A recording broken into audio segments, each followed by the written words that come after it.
اللهم صل وسلم على سيدنا محمد. في فيديو النهاردة هنعمل مع بعض الفطير المشلتت. هنعمله بأسهل وأسرع طريقة، هنعمله بطريقة فرد سهلة جدا جدا وهتدينا نتيجة حلوة جدا زي ما حضراتكم شايفين. يلا نسمي الله ونشوف الطريقة مع بعض. عندي هنا في البداية كيلو من الدقيق، ضفت عليه معلقة كبيرة من السكر، وكمان هضيف عليه ربع معلقة من الملح. نوع الدقيق بتاعنا ده دقيق اسمه الكوثر، وفي انواع كويسة جدا بتنفع للفطير ده، بيدينا نتيجة ممتازة. هنقلب كويس وهنبتدي نضيف في البداية كوباية من المية، يعني هنضيف حوالي نص كمية المية ونبتدي نعجن. واثناء ما احنا بنعجن هنضيف المية شوية بشوية، وعلشان ناخد افضل نتيجة للفطير المشلتت مش هنعجن اقل من 10 او 12 دقيقة، علشان العجين بتاعنا يطلع كويس جدا ونتيجة الفطير تطلع ناجحة. هبتدي اعجن كده وكل شوية هفضل اضيف شوية من المية، وهنعجن زي ما حضراتكم شايفين. هنفضل نعجنها مع بعض كده ونضيف كمية من المية، وكل نوع دقيق بيختلف. هو يعني بيختلف في المية، يعني في انواع دي بتختلف في كميات المية، فاثناء ما احنا بنعجن هنبتدي نحط المية مع بعض. هفضل انعجن فيه لغاية ما نلاقي العجين بتاعنا ناعم بالشكل ده، يعني العجينة بتاعتنا بقت ناعمة وما بتلزقش في ايدينا. كده عرفنا ان احنا خلاص خلصنا. هنبتدي بقى نركنها على جنب ونبتدي بقى نقطعها. هنقطع العجين بتاعنا ده على كور الحجم بتاعها، يعني مش اقل مثلا زي ما حضراتكم شايفين كده. ده الحجم بتاع الكور بتاعتنا. كيلو الدقيق قطعناه جه على 8 كور، هنعمله على فطيرتين، ده هيعمل معانا فطيرتين كبار. وهنبتدي بقى نغطي العجين بتاعنا ده ونسيبه يرتاح مش اقل من ساعة. هنيجي بقى للمادة الدهنية بتاعتنا، هي عبارة عن نص كوباية من الزبدة ونص كوباية من السمنة واربع معالق كبار من الزيت. الزيت بيدي لمعة حلوة جدا للفطير وكمان بيخليه مورق. وطبعا السمنة والزبدة، وممكن حضراتكم تضيفوا زبدة بس وممكن سمنة بس حسب ما حضراتكم عايزين. هنقلب كويس كده وهنجيب اول كورة معانا بعد ما العجين بتاعنا ارتاح مش اقل من ساعة. يعني كل ما العجين بتاعنا يرتاح كل ما هيدينا نتيجة ممتازة، هيدينا نتيجة حلوة جدا وهيتفرد معانا بسهولة جدا، وكمان هيدينا نتيجة حلوة، هيخلي الفطير بتاعنا مورق وجميل جدا. وهنبتدي نفرد بقى بالشكل اللي حضراتكم شايفينه ده، نفرد من جوه لبره علشان قلب الفطيرة بتاعتنا ما يبقاش تخين ويبقى مورق وجميل. هنجيب كده من جوه لبره بحيث ان الفطيرة بتاعتنا كلها تبقى سمك واحد. هنفرد بالشكل اللي حضراتكم شايفينه ده من غير نشابة او اي حاجة، هيتفرد معانا بايدينا بسهولة جدا. وهنمسك كده باطراف صوابعنا العجين بتاعنا ونشد زي ما حضراتكم شايفين. بصوا بتتفرد معانا بسهولة جدا، مش بتاخد معانا وقت خالص، وبتدينا توريقة جميلة، والعجين والفطير بتاعنا بيبقى خفيف وهش وبيبقى جميل جدا. من احلى واجمل الوصفات واسهل الوصفات للفطير المشلتت، مش بياخد معانا وقت خالص. بمجرد ما بتريحي العجين بتاعك تبتدي بقى تعملي الفطير بكل سهولة.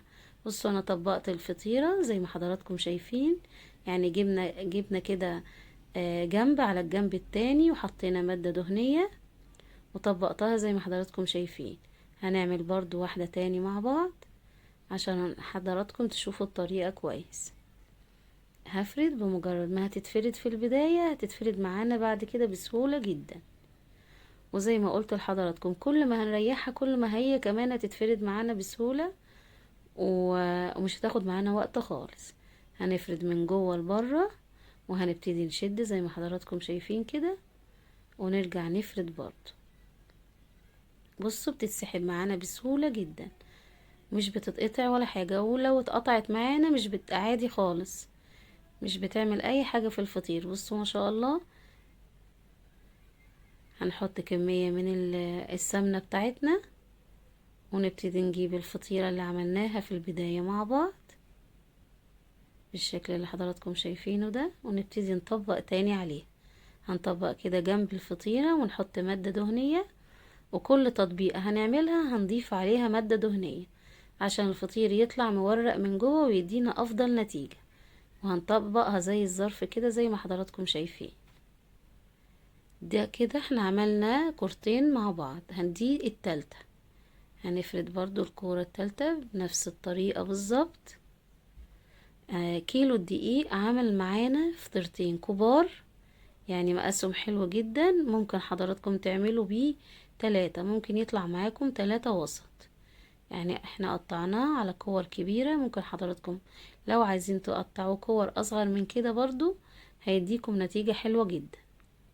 بصوا العجين بتاعنا اول ما ارتاح اتفرد معانا بكل سهولة، وهنبتدي نشده كده باطراف صوابعنا وهيتسحب معانا بسهولة جدا.